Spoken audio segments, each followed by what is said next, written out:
Hey there, happy Tuesday. Welcome to 2 for Tuesdays. I'm Mo McClanahan and I am the Director of Training and Education here at Safe Surfin Foundation.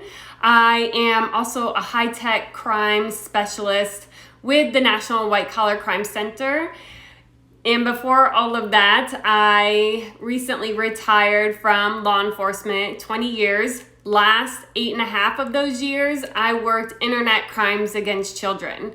Here at the Safe Surfin Foundation, our mission is to just continue to educate on the dangers of the internet and to help you parents and guardians to better safeguard your kids. And that's really what this show is all about. I come to you on Tuesday nights at 8 p.m. EST here on Instagram, and we talk about a topic, and then if you are here live, then you can ask me questions.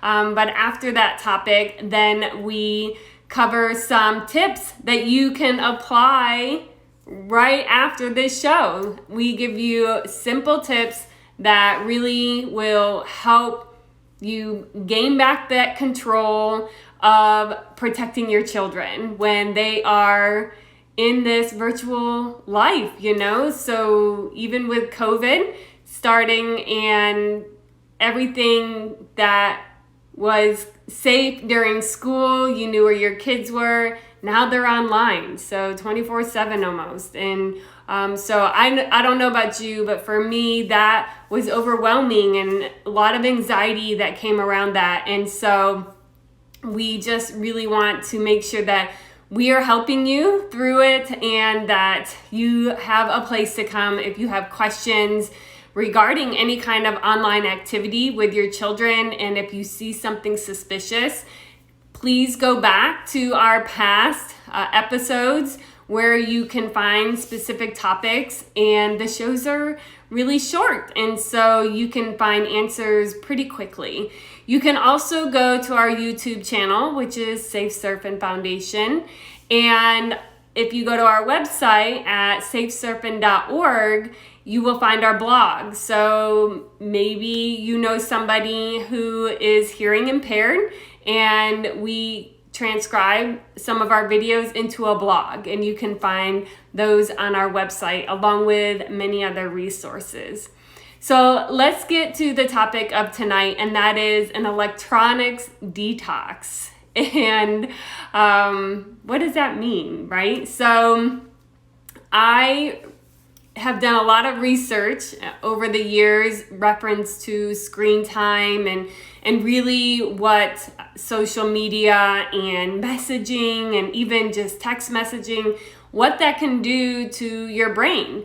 And anytime your device sets off a notification, if you receive an email, a text message, phone call, whatever that is, every time your device is making that noise, it drops dopamine into your system.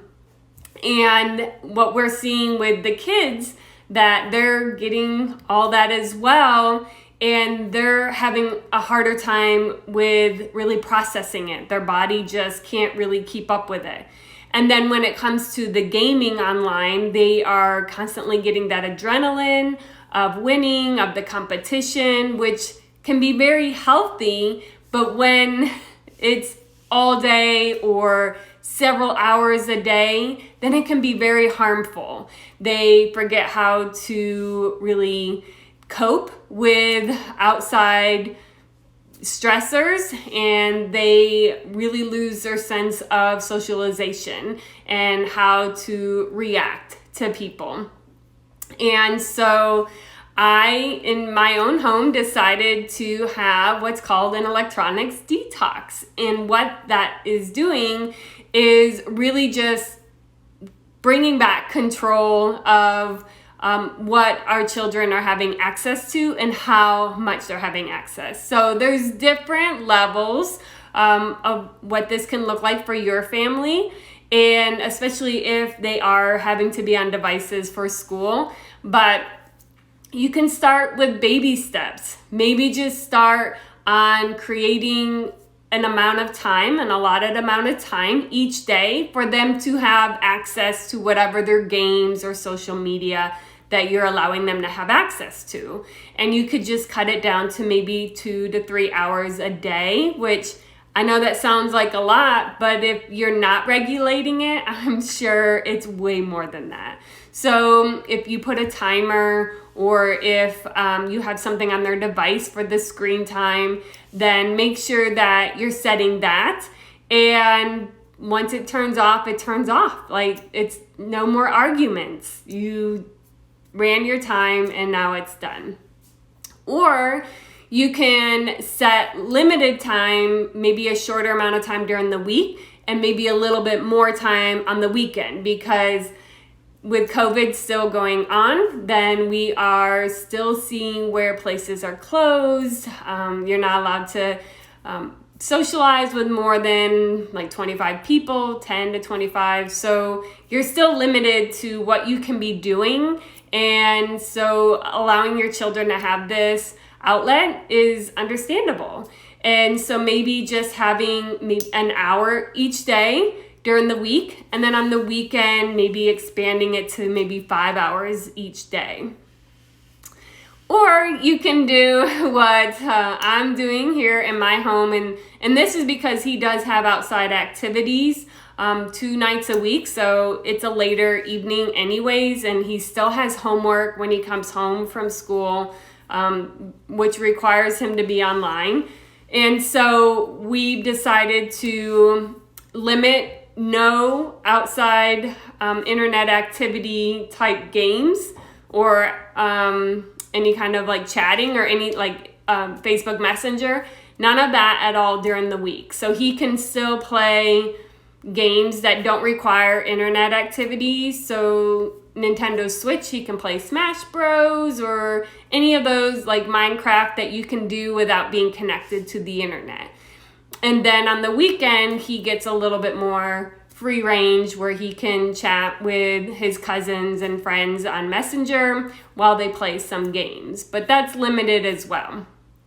And the whole reasoning behind this was that I could see that he was struggling with coping on some stressors in his day-to-day. And when we started this detox, I sat down and I had this conversation, and I encourage you to have this conversation, is to let them know that it's not a punishment, that anytime somebody is dealing with an addiction, they need help to overcome it.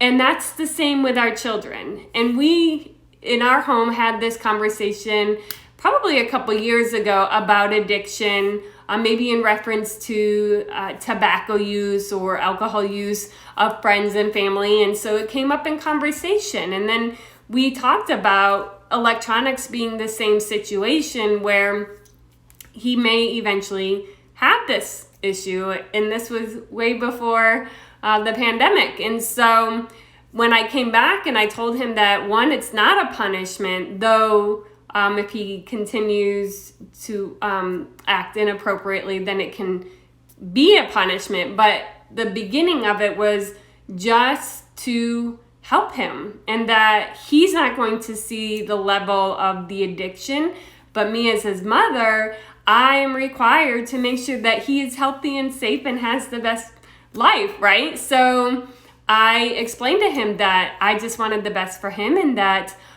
we started bringing out some board games and, playing with the toys that he already has and never touches. And so, I really want to challenge you to set those limits and see what works best with your family, but have the conversation, make sure they're on board, and that you come up with a game plan of what to do to occupy their time.